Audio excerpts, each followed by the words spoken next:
पुढील कार्यक्रम प्रसारित करणारे आहेत जॉयसमेर मिनिस्ट्रीचे मित्र आणि भागीदार. ह्या शुक्रवारी सादर होतीये बेथ मूर यांची जॉयस बरोबर चर्चा मंडळीच्या ऐक्यावर. देवासोबत स्वर्गात अनंत काळ मिळावे म्हणून प्रभू येशू मरण पावला आणि पुन्हा उठला. जर आपलं तारण झालं आणि प्रभू येशू ख्रिस्त पित्याच्या उजवीकडे बसला आहे असा आपला विश्वास असला तर आपण त्याला पाहून एकमेकांना म्हणू, ही माझी बहीण आहे, हा माझा भाऊ आहे.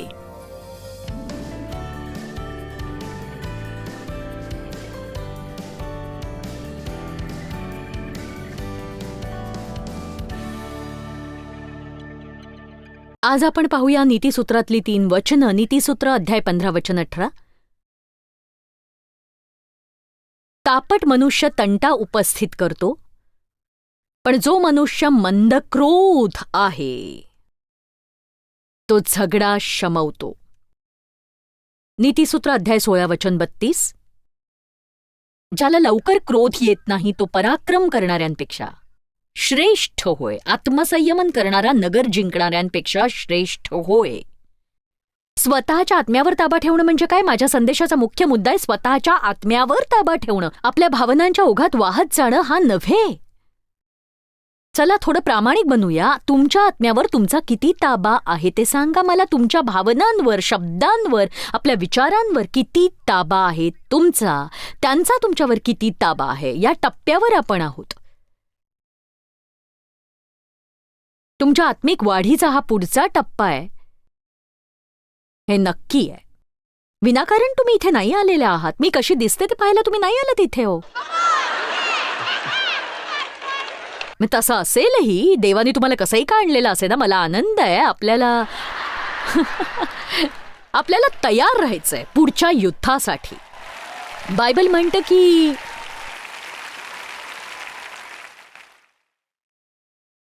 बायबल म्हणतं की जेव्हा प्रभू परत येईल त्या दिवशीही लोक आपापल्या कामांमध्ये गुंतलेले असतील, जसे आज पूर्णपणे गुंतलेले आहेत. आणि अचानक रात्री जसा चोर येतो तसा ख्रिस्त येईल आणि त्या दिवशी रडणं आणि दातोट खाणं चालेल. वस्तूंमध्ये जीव गुंतवू नका तुम्ही. प्रभू येशू येईल तेव्हा मी परिपूर्ण नसेन. पण एक गोष्ट सांगू, मी आत्ता जिथे आहे त्यापेक्षा अधिक पुढे जायचंय मला. आपण परिपूर्ण आहोत की नाही याकडे देवाचं लक्ष नाहीये. तो आपल्याला पूर्वीपासून आंतरबाह्य ओळखतो. पण मी तुम्हाला एक सांगते आज की देवाची इच्छा आहे आपण पुढे जावं आणि प्रभू येशूच्या ओळखीच्या ज्ञानात वाढावं आणि फक्त त्याचीच इच्छा पूर्ण करावी. येशूने आपल्याला नवीन जीवन दिलंय आणि तो म्हणतो जुना मनुष्य काढून टाका आणि नवा परिधान करा.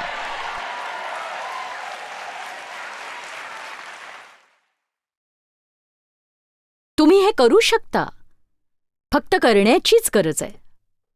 पाऊल तर पुढे टाका. फक्त योग्य ती किंमत भरण्याची तयारी ठेवा.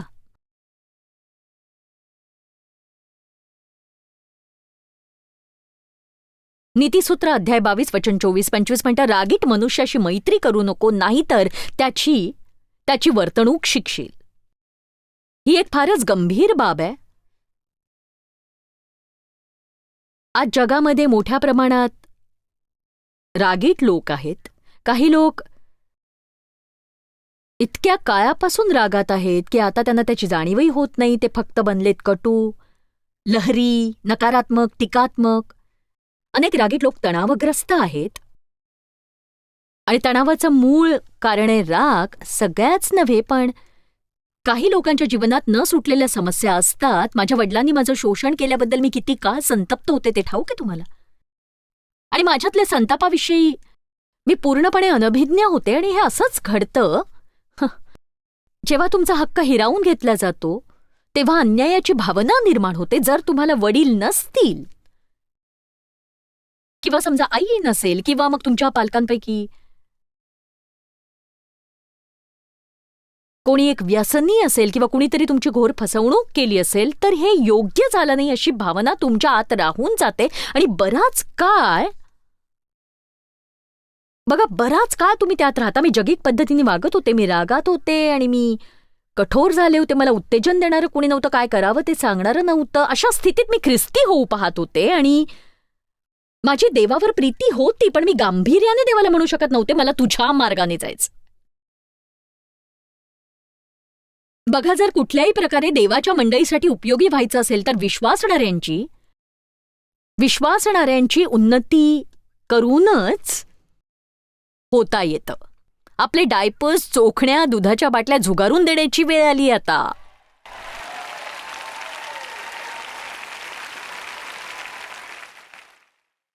बघा, लहान बाळं त्यांना हवं तसं वागतात, पण 40 वर्षाच्या माणसाला ते नाही शोभत, नाही का?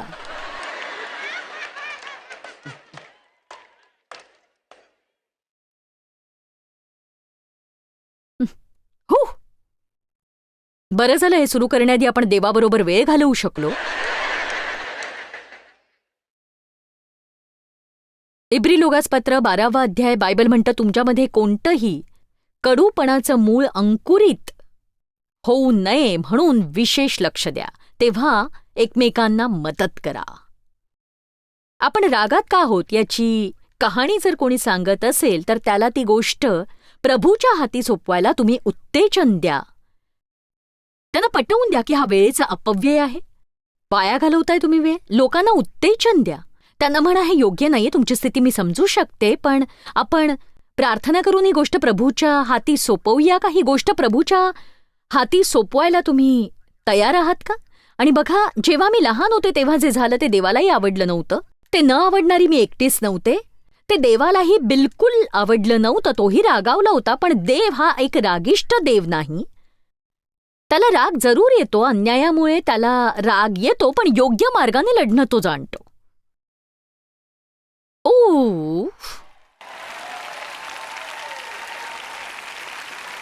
ख्रिस्ती व्यक्तीसारखं कसं लढायचं ते शिकू.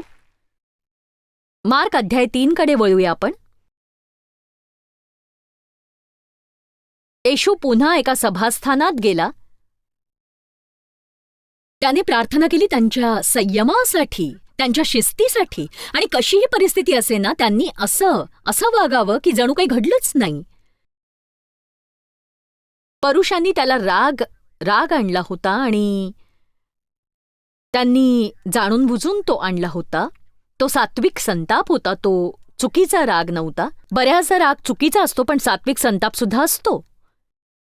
आणि तो त्याला बरे करतो की काय हे पाहण्यासाठी परुषी टपून बसले होते, कारण त्यांना त्याच्यावर दोष ठेवायचा होता. तेव्हा त्याने त्या हात वाळलेल्या माणसाला म्हटले, उठ.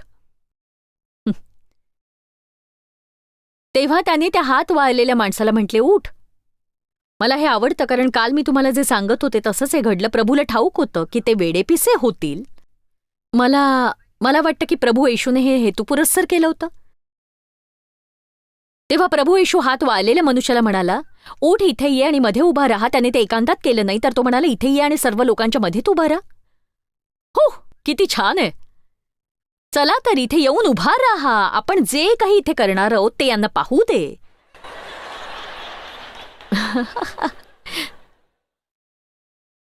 जर येशूला तेथे खळबळ माजवायची नसती तर त्याने त्या माणसाला एकीकडे नेलं असतं आणि परुषानं चेतवलं नसतं.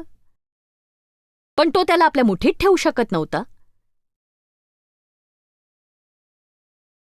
वचन 4. आणि तो त्यांना म्हणाला, शब्बात दिवशी बरे करणे किंवा वाईट करणे, जीव वाचवणे किंवा जीव घेणे, यातून काय योग्य आहे?